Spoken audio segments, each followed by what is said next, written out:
All right.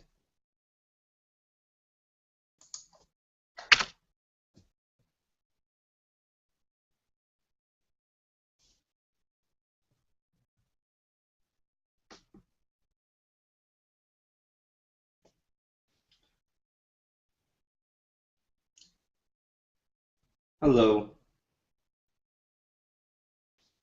Currently, I have 2 viewers. I'm going to give it like another minute, and then we'll get started. I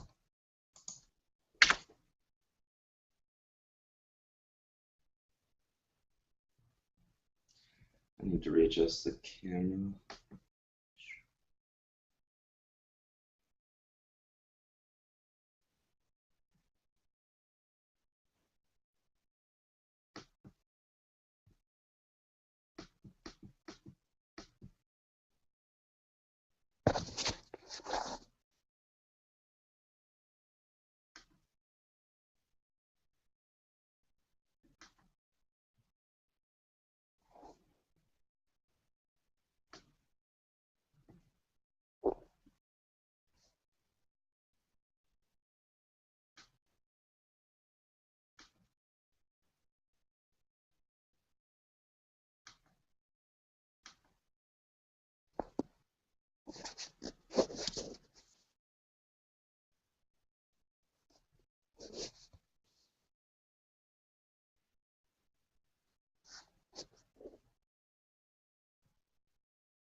Ah, there we go. People are starting to join. We'll get started in just a second.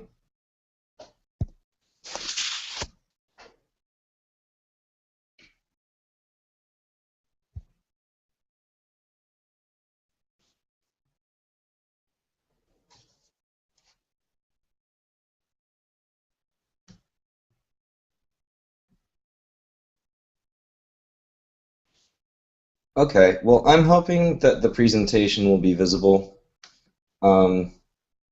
If not, we'll have to figure something out.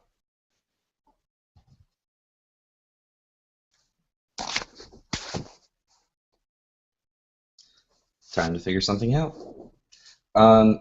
Okay, so basically what's happening right now is I have a presentation that I'm trying to show. The audio source is different than this. So as soon as I get that up, we'll be able to move into it. Thank you everyone for attending the town hall for resolutions. What we're going to be going through today is going to be teaching what a resolution is, explaining its different pieces, providing suggestions for potential authors, clearly demonstrating where to access and submit materials. For some of you, you actually saw the presentation at Seesaw. This is going to have a little bit of overlap. There's some new content, and we're going to actually do a walkthrough for submitting resolutions.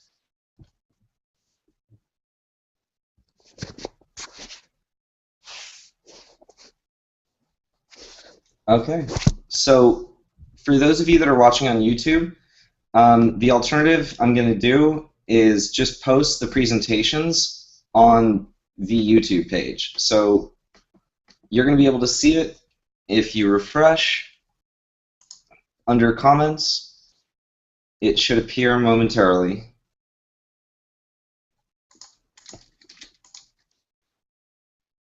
Hooray, on the fly problem solving.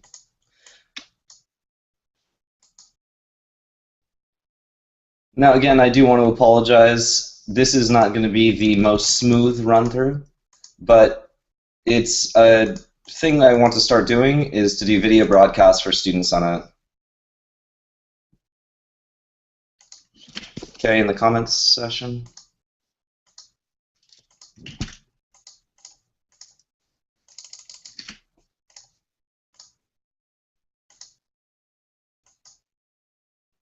Public on the web, and it's saved. Cool. So anyone who has the YouTube link, it's now available in the comments section. This is the presentation we're going to be looking at.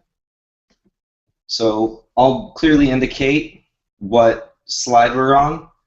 First, I'm going to open up the first slide. I'm seeing people jump on there, so that's a good sign. Anonymous Wombat, Anonymous Liger. All right, let's get started. Resolutions for the SSCCC General Assembly. I'm moving on to the second slide. I just gave you all the goals of this presentation. It's to teach what a resolution is, explain its different pieces, provide suggestions for potential authors, and clearly demonstrate where to access and submit materials. So on the third slide, it talks about what is a resolution. There's a lot of different ways you can look at a resolution. I find the simplest is a long or complicated motion. That is the definition given to us by Robert's Rules of Order, and you can see the citation in there. The other two given are just random definitions of what a resolution is. Now, knowing that it's a long or complicated motion, let's move on to the fourth slide. Why write a resolution? And we have some potential solutions here. We have to propose a solution. Let's say there's an issue. You know it's happening. Well, a resolution can be written in order to offer a solution to that problem. To take a position. If Prop 13 reform is going to be happening, then the Student Senate should be on one side or the other, and it should have a clear position that the leaders can actually interpret. To change something with your ideas. That is the fundamental nature of consultation. Student leaders throughout the state are given the opportunity to participate in their local shared governance, and what they can do is change the way the college works with their ideas and their perspective. So now you want to write a resolution, let's get some reasons together. So next slide, whereas. This slide is on whereas. So the whereas is for the considerations. You're supposed to put the entire debate in those sections. If you manage to be able to do that, you've basically put together enough of an argument that the people who read it should be able to be informed by whatever you've put there. And when they've read enough, they should be able to vote the way that you want them to vote. That's the ideal way to write a whereas. You want to give context and frame the issue. If you're talking about Prop 13 reform and you know there are people that are going to be automatically opposed, make sure you address their points of view in your whereases. Cite your sources. This is very important. We have some changes that we're going to talk about a little bit more in depth, but citing your sources is a valuable way to get students to actually buy into the material, to go check out what you've actually researched and maybe do their own research, figure out if they actually agree with it. Okay, so next slide. Problems crossed out to solutions. Now we've basically talked about the problems or whatever else you're trying to address in the status quo. Let's move on to resolving. Next slide. All proposals are included after the resolved. So resolved, the Student Senate shall do blank. That's where all of your proposals fit in. You need to make sure that your proposal is clear and broad at the same time. So an example of a poor way to do this is to say resolved that the Student Senate for California Community Colleges supports making textbooks affordable. Whereas a good way to say this is resolved that the SSCCC supports initiatives which increase access to open source textbooks. It's very clear the kind of affordability you're looking for. There's no amount of debate you can have on whether increasing taxes or decreasing taxes will decrease or increase the price of textbooks. It leaves it so it's very uncomplicated, so we can just take your position and go implement it when there's legislation. The policy proposals change, so make sure you keep it flexible. An example of how not to do this is resolved that the SSCCC supports SB 25. I'm going to give an example that actually happened here. One of the pieces of legislation that we had supported something good for students, and then all of a sudden it didn't look like it was doing too well, so the author amended the bill to include a provision to deport all undocumented students in the state of California. Now, that's the kind of thing that can happen. So if you put that the Student Senate supports SB 25, you've kind of bound us to a ridiculous position. So an example that's good is, let's say SB 25 was inmates' access to education, about establishing community colleges through the prison system.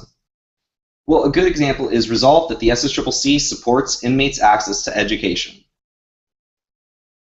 Next slide. Resolving part 2.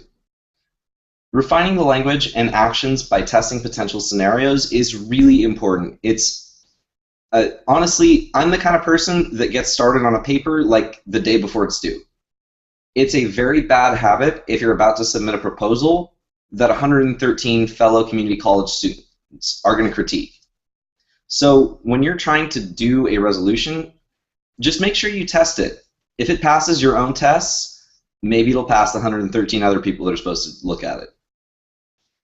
So create the bounds of the resolution. Use words like at least, at most. You want to be able to clearly confine what you want to say. And ensure the proper act is specified. You're asking the Student Senate for California Community Colleges to do something, not President Barack Obama. If you want President Barack Obama to sign this piece of legislation, you're asking the Student Senate to do something to try to encourage him. The purview of our organization is also very limited. So if you're trying to get the Student Senate to do something, just make sure that it's something that the organization is actually interested in doing. So if you're talking about potentially stopping a Ugandan dictator, it might not be the best place at the General Assembly. Once adopted, the organization has decided and will take action. A resolution, once adopted, is an actual resolution. You've finally proposed something, and the majority have agreed. Next slide. I included this in here as a joke, so hopefully you over the line will understand. This is the previous General Assembly Resolution Archives, also known as that scene from Raiders of the Lost Ark, where they hide the Ark of the Covenant. So, moving on to the next slide. After adoptions, of course, we have Sisyphus on the right. Yeah, I'm hearing the crickets chirping. Got it. After adoption, congratulations. Now it is a statewide issue. So what do you do next? You find out which committee will implement it. You have to contribute to the implementation, and the ways you do that are by calling the committee chair, making sure that they are aware you wrote the resolution, and actually offering the resources. If you're passionate enough to write a resolution on a topic, you're also passionate enough to provide the resources you used to make sure you were getting your resolution actually heard and implemented properly. The Student Senate is full of 30, usually full-time student volunteers who have part-time jobs, lives of their own, and all of that. The expectation that the Student Senate is going to do all of the work it is just preposterous. If you have an issue that you're really passionate about, make sure the work gets done and contribute your part. So next slide. I included in this version a list of all the internal operating committees. Those committees are the ones that will be implementing your resolutions in large part. Just earlier today, we actually went through all of the resolutions that were up for adoption and basically talked about resolution implementation. So there's going to be a great accountability report available at the next General Assembly on all the spring resolutions. If you're interested in a specific subject matter, make sure you contact the committee chair. They might already be working on something that you're interested in. Next slide. I have included in here an example of a resolution. This resolution was written a while ago, and again, included for humor, but it is a good example of an actual resolution. So, whereas the Student Senate for California Community Colleges General Assembly is notorious for being forced to consider resolutions regarding political causes with high trending traffic on social media sites, whereas CONY 2012 is one of such trendy political causes, acting as a subject for much humor, annoyance, and slacktivism. Whereas the Student Senate Council should do its part in stopping CONY for good. And whereas the Student Senate Council has funds and time that it can allocate to this pursuit currently being squandered towards shared governance, whatever that means. So I'm going to go over a few things on the whereases. First, in the second whereas, you have CONY 2012 is one of such trendy political causes. That sounds like a fact. The trendiness of Kony 2012 can be measured by the amount of people that actually watch it. If there are statistics about that, you need to cite that. The new resolution requires us to start citing our sources, and this is a perfect example of where a source would belong. Next slide. Result. That the Student Senate for California Community Colleges force itself to care about Kony, including clicking like and retweet on pertinent Facebook pages and Twitter tweets, respectively. It's a very clear action, so the Student Senate will be forced to have its members go click like and retweet on Facebook pages and Twitter tweets. The implementation is very clear, so you've given us a good resolve. Resolved that the Student Senate for California Community Colleges send its council members to invade Uganda with the directive of apprehending Kony and assisting the organization Invisible Children, as mentioned in that trendy documentary. Resolved that the Student Senate for California Community Colleges prioritize the implementation of this resolution above all other resolutions, given that it is currently more viral than all other resolutions. With that, you've defined the scope of the resolution. You've set some bounds. This is the most important of all resolutions. Now, be careful doing that because there's going to be a bunch of other resolution authors. There's going to be a bunch of other issues. You want to make sure that your resolution passes and it becomes a statewide issue. So don't shoot too high. And finally, resolve that the Student Senate for California Community Colleges begin implementation of stopping Kony immediately upon the passage of this resolution during General Assembly and reconvene General Assembly only once Kony is brought to justice. Now, again, this is a ridiculous example, but it kind of proves a point. You want to include a timeline if you can. You want the Student Senate to be working on this? Well, when are you going to find out what the developments are? Okay, so we've gone through a draft resolution. We've talked about how to make a resolution and what the resolutions are. Next slide, we're going to talk about some of the procedures. This can be very brief. There's a longer procedure document available on the SSCCC website, which I'll show you all later. This document is really important because it's the rules of order for how we consider resolutions. I'm going to give you a walkthrough. The resolves are read aloud. So you just heard me read all the resolves of Kony out loud. That will happen at the General Assembly floor. Everyone will be clear on what they're voting on. Next is debate alternates between pro and con. So the author of the resolution is given the opportunity to speak first and at the pro mic. I mean, obviously they should be in favor of it if they're submitting a resolution. So they'll be able to speak first, and then there'll be the opportunity for someone to speak on the opposite mic. You must have at least 2 speeches on the pro and con mic if there are people waiting for those mics. Once those 2 are done, anyone can move the previous question, or debate may continue until time expires on the resolution. Remember that parliamentary matters are given priority, so if someone has a motion, they will be recognized before the pro or con mic. Debate closes and a vote is taken. That will happen whether time expires or if the previous question is moved. So the vote's taken. We're going to be using electronic voting devices at this General Assembly. It's very exciting. We're doing that in order to address a lot of issues we had with complying with new Brown Act regulations and making it, I guess, happen in a way that keeps all the delegates sane. Last year, the votes took at least a full minute to just do a single roll call vote, and that was just extremely excessive. So we're really hoping that the electronic voting procedures will be well received and that the delegates will be able to figure that out pretty quickly. The clickers will have a brief overview in the beginning of the General Assembly, so no need to worry about that for right now. Next slide, and the final slide, some resolutions reforms. So as you may be able to recognize by some of the humor and I guess the fact that this town hall needs to happen in order for us to be educated on it, resolution reform is something that we've been considering a lot. The Student Senate's resolution procedures are not perfect, and we've had a lot of issues of amending them like piecemeal. Once in a while we'll amend a little bit. Another time we'll amend a little bit until the procedures no longer match. So I listed 4 of the big on-your-radar resolution reforms, the first of which is resolution citations. We're going to be using APA citations for our resolutions. APA.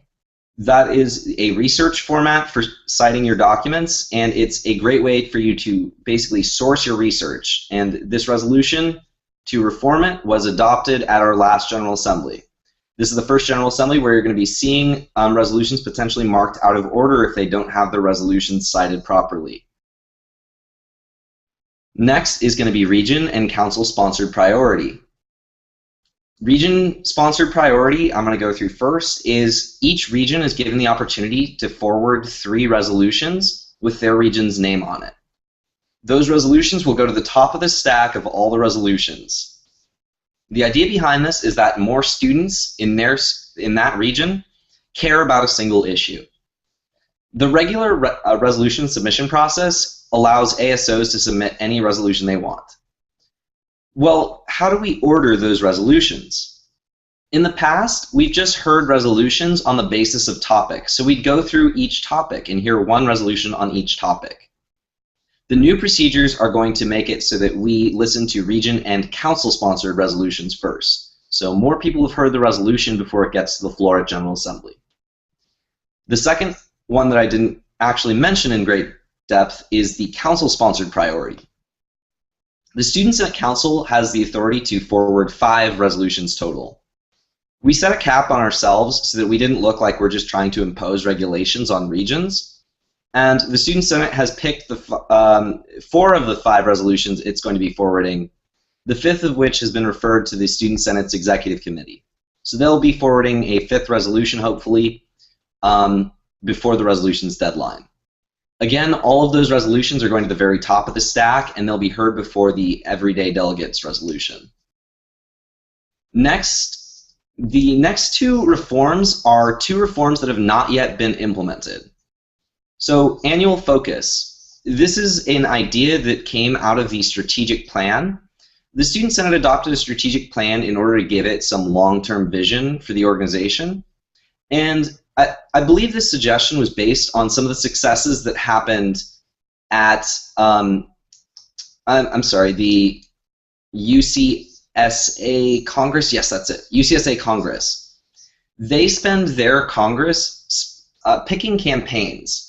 It really narrows their focus, and they're able to pick a few things that they know they can accomplish. So by picking those, they've, I guess, winnowed out all of the unnecessary noise of other projects they could be working on. And while the organization can continue to work on other projects, its focus is clearly set to a set of maybe 1 or 2 priorities. Next is Eternal Sunset. The Eternal Sunset is extremely complicated and confusing, so I'm going to give you a very brief version of it. The Eternal Sunset is a resolution which was adopted at the last General Assembly to make it so that every resolution has an expiration date, and that resolution expiration date is 5 years. So every 5 years, all the resolutions that are 5 years old expire unless they are renewed.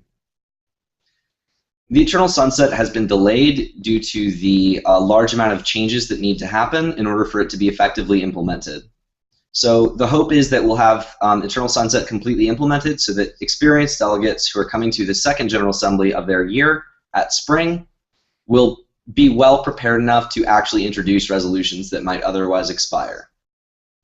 So with that, we've covered the resolutions presentation. Thank you all for listening in on this part. I do want to make a bit more of an interactive section here. So I could test out the Google Hangout Q&A. If that doesn't work, we can try out just having YouTube comments. So this is the first part. Please restrict your comments to just resolution content. We'll be going over submission in a second. Cool. So let's do this.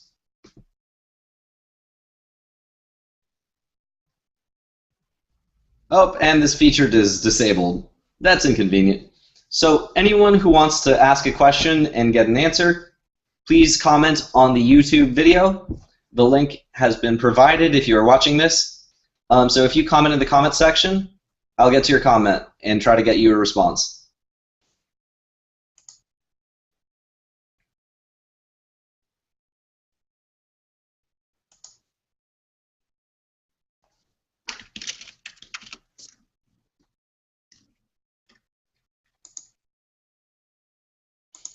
Okay, I'm going to give you all a few more seconds, and then I'm going to check.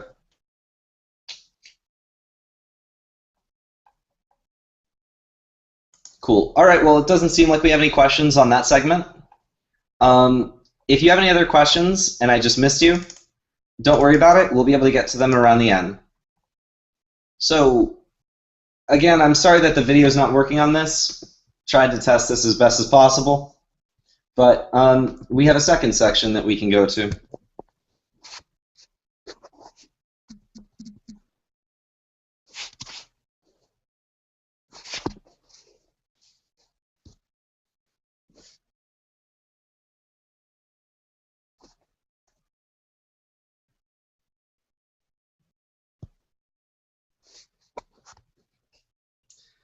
Okay, hello everyone. Refreshing seeing an image, even if it is me. Okay, so I'm going to walk everyone through how to submit a resolution. Hopefully this image will be good enough. If it's not, that's okay. I'll just post something else and y'all, yeah. Okay, so this is the students' homepage. You see beautiful General Assembly postcard picture. Okay, so under General Assembly, if I'm going to zoom in. Cool. So under the General Assembly tab, if we click past General Assemblies, you can see any of the past archives. The Resolutions archive covers all resolutions that have already been adopted. Next, for Fall General Assembly, there is General Information, Supplementary Documents, Resolutions. If you click Resolutions, you'll be guided to our homepage for online submission right now. So there's a lot of different content here, and I hope this is actually sufficing. This link will be provided in the comments section as well. So if anyone wants to submit an online resolution, you click here. We're no longer accepting the paper copies. There are a lot of issues with people submitting pictures, and then the resolutions chair has to type out the resolution again. So this is what the form looks like.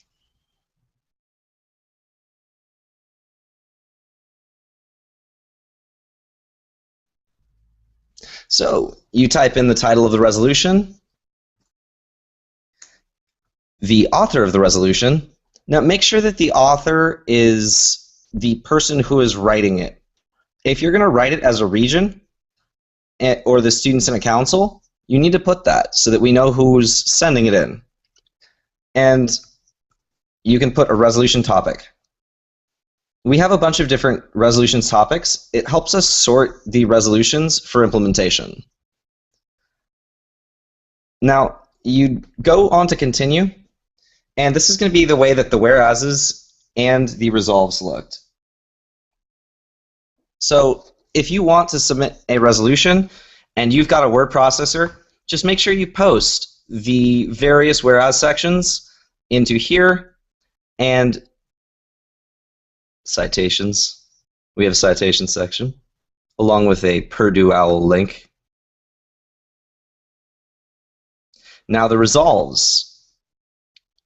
You have the opportunity to write as many as 4 resolves. You only need 1 though. So I've kind of gone through this. Once you're ready to submit the resolution, you go to the bottom and hit continue.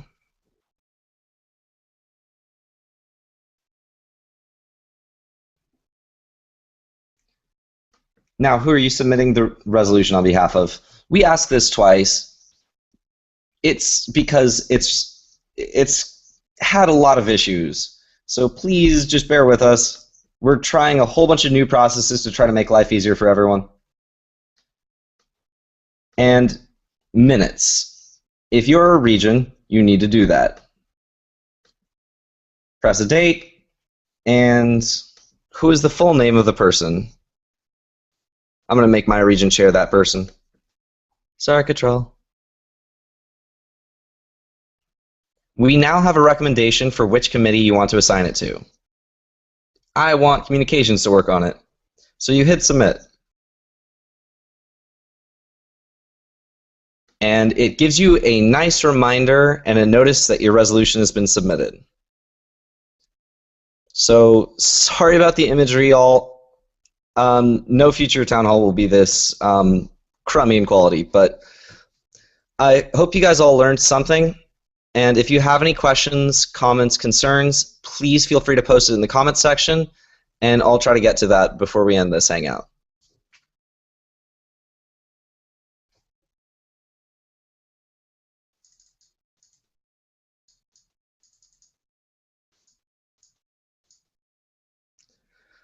Okay, so I see the first question.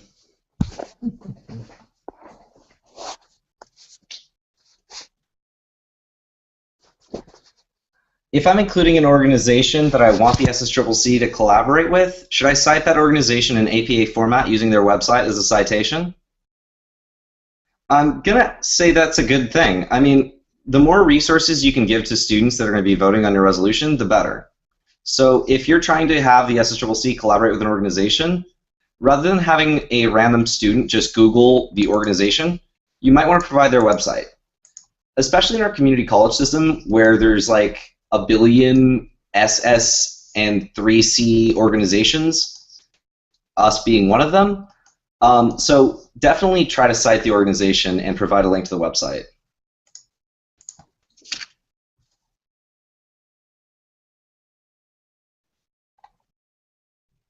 All right, well that's been our only question since that, but I do want to give everyone a little bit of time if everyone is still on the line.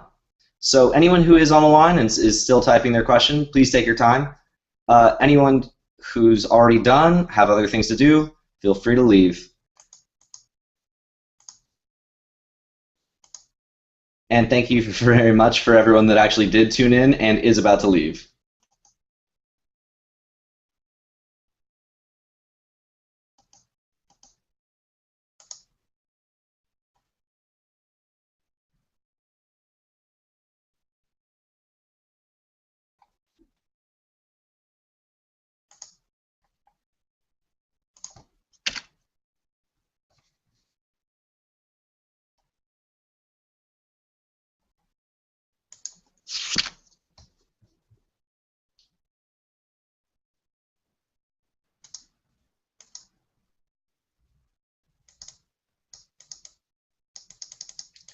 Ah, okay, this one's a good one. This is important. You said in your presentation the region needs to attach minutes, but don't the individual schools, ASBs, have to submit minutes also? So unfortunately, this was a thing we were going to potentially experiment with, but it happened in response to a student submitting a resolution that wasn't approved by his ASO. So a lot of the concern was, how do we know that the ASO itself is actually submitting the resolution? The resolution's procedures were never amended to actually require minutes. So if you're an ASO delegate or an ASB, whatever letter you have after the letters A and S, or an SG, you don't need to submit your own minutes. We are requiring minutes from regions because regions are given the opportunity to put their resolution on the very top of the stack. So that power makes it so that we have to check them on it.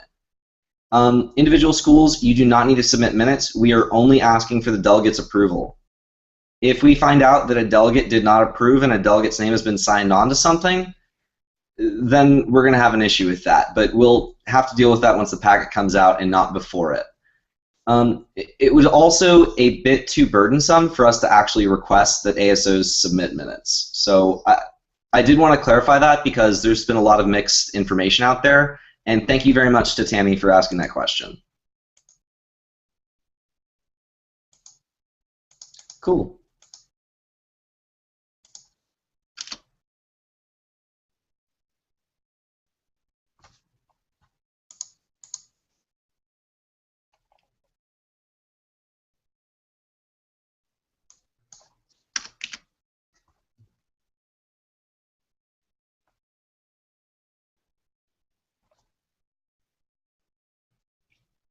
Okay, everyone, I'm giving like a last few minutes to submit questions. After that, we're just going to be closing this off.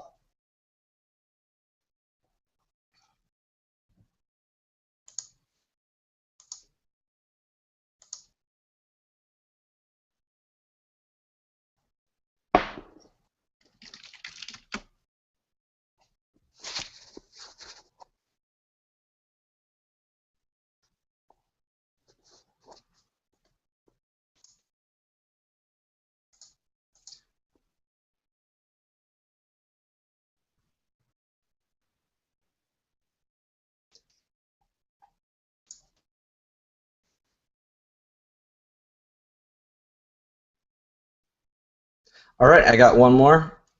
Let's see. I'm refreshing it. If there are no new questions, we're going to call it a day. I'm seeing no new questions. All right, thank you everyone for tuning in. I hope you've gotten something constructive out of this, and I do promise that the quality of our future town halls will improve.